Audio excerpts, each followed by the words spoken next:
На градскиот плоштад, публиката со маски и дистанца синоќа го проследи стартот на јубилејниот 35-ти Макфест. Со фестивалски евергрени помина првата од двете планирани фестивалски вечери.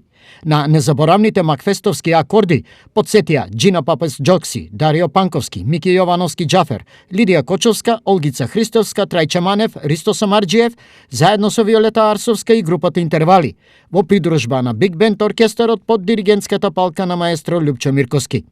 Импресиите за прв пат Макфест на отворено и она што со глас и појава го донесеа златните фестивалски имиња, не ги криеше уметничкиот директор Владимир Дојчиновски. На сите учесници денеска сум неизмерно благодарен, се поклонувам за све што имаат направено за македонската музика, за фестивалот Макфест, за градот Штип.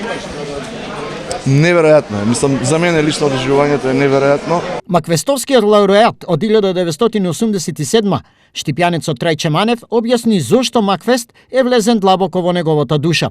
Кога ќе си седнете сами у друштво со гитара, да си пеете, сите ги пееме по старите песни. Како спомените од минатото будат посебно чувство кога е во прашање Макфест?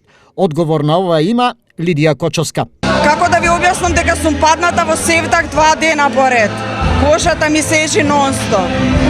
Овој звук, таа патека од Астибо хотел до Дом на култура, нашите дружби. Јас тоа кажувам дека нашите настапи биле шлаг на нашата дружба. Тоа беше за синоќа. Денеска е надпреварувачката и финална вечер. За фестивалскиот Гран При, публиката, но посебно стручното жири, ќе го импресионираат 24 пејачи со исто толку композиции.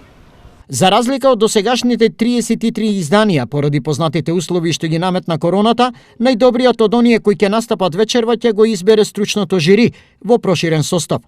Само да подсетиме дека за победникот следува и награда од 5000, за второпласираниот 3 и за третото место 1000 евра.